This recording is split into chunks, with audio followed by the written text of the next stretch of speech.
privilege to be involved in this day again, and it's really quite impressive to see how the day and the celebration of the day has grown here in Ireland, both here and in many other centres across Ireland today. The day is being commemorated. People in poverty don't only need a home or a job, they need a life to live. They need love and care. I wish we could change the flats into castles. I wish there would be less racism between us so that we can keep our words, because we are known in Ireland as peacekeepers. I live with my husband and my daughter in a direct provision centre. It's like a prison without walls from which there is no escape from. You lose total control over your life. They just can't understand why they are not normal. And we parents most times will have no answers to these questions. But we wait for them when they are in bed and we just sit down and we cry our eyes out. We know one day there will be a change and all asylum seekers and their children will be treated as part of this society. Unveil the stone now for us, and thank you very much for doing this task.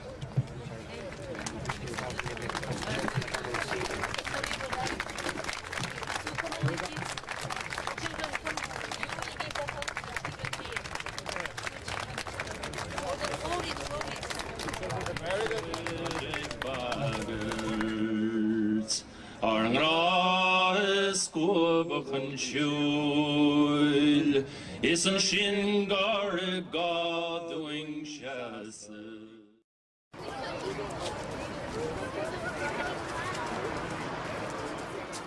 The issue of poverty is an issue of human rights.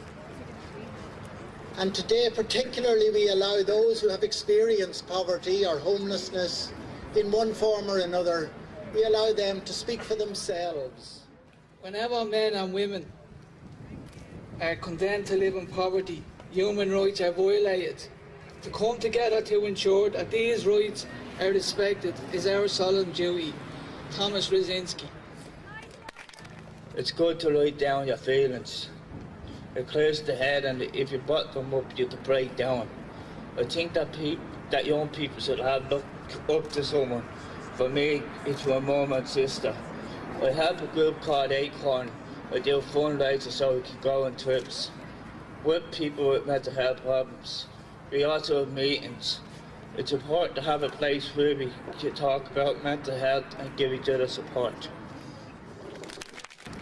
Darren decided to keep being part of the club and to stay away from drugs. The Plough is a place where one can meet new people, a place where one can come for a time of freedom and peace. Today he is 18 and full of dreams for his future. I do believe that his willpower and motivation have been the source of strength for many of the children. I would also like to say to others that experience homelessness, not to give up and to have courage for the future. When people stand together and help each other, things can change. Thank you all. And the last one that we're doing is one, just again in case people ever lose hope, that people won't be moved and we will change things, right? Go on here. Together we shall not be moved. Black and white together we shall not be moved. Just like a dream. Wait, you starting then? Tell me when you start and then I'll Just getting a bit of footage for us. We have achieved with little resources has left us with a sense of power in our abilities. We now believe that we can change our situations if we are determined enough. During this time we have built our capacity to enhance and change. We have made our voice heard that we are no longer willing to be passive and accept what is doled out to us. It's time for us to make a stand and really walk the walk and end world poverty. I bear witness to your lives. I bear witness to you, the mothers whose children are cast aside in this world, condemned as they are to sheer misery. I bear witness to your children,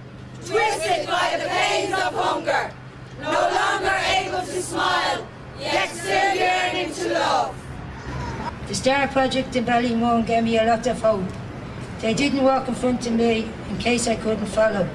They didn't walk behind me in case I couldn't lead. They just walked beside me. Some people think that Alex do not have a voice, but we do have a voice. Everyone has a voice. Each person present has a voice. If we stand together, we can build a world without discrimination. At the age of 15, I joined FOS. I became a carpenter, but I had an accident and I was in a coma and everything went. As soon as I got better, I looked for CE schemes. When I heard about Sean's, I was so happy. I started to learn how to read and write. I thought I'd never be able to do this.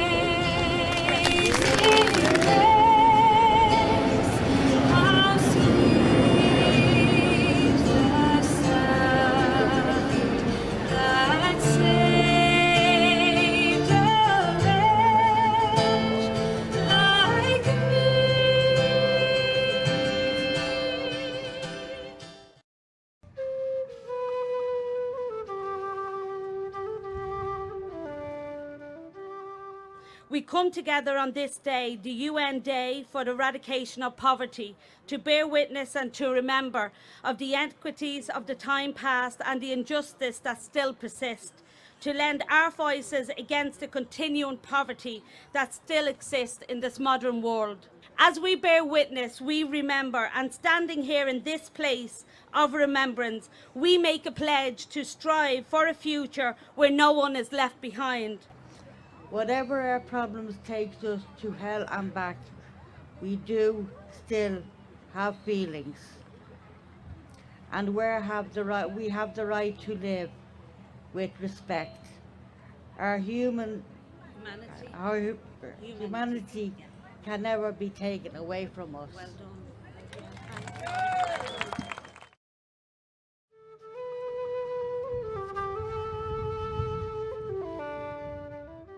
As we gather on this day, the world is turning its efforts and its capacities more fully than ever before to eradicate poverty.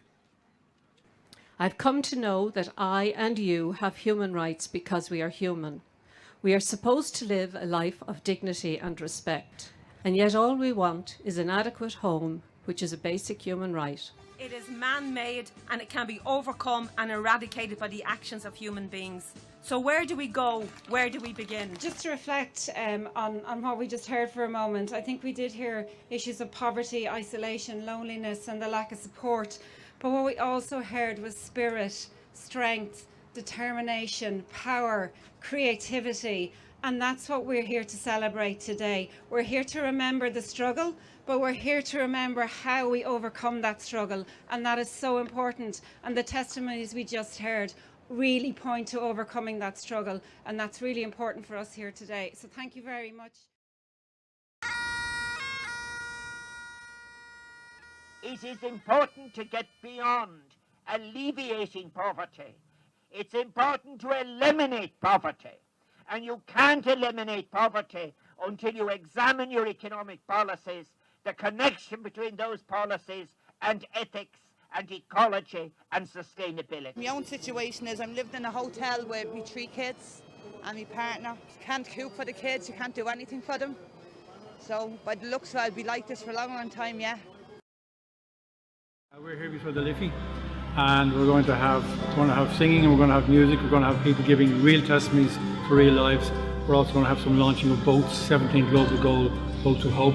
So it's about a community sharing their hopes for the future and also to talk about the struggles they have in their lives. Ireland played a role in getting agreement worldwide on those goals. So it is particularly important that we all internationally make every effort we can to achieve the goals, all 17 of them. This morning we saw a number of mini boats launched on the Liffey in this fantastic weather, which despite everything we have today, which is in itself a sign of hope. But these boats in a way symbolise a journey which we are all making, which we all have to make in order to achieve the SDGs by 2030. We hope to spread our hopes and dreams far and wide and hope to make them to become a reality.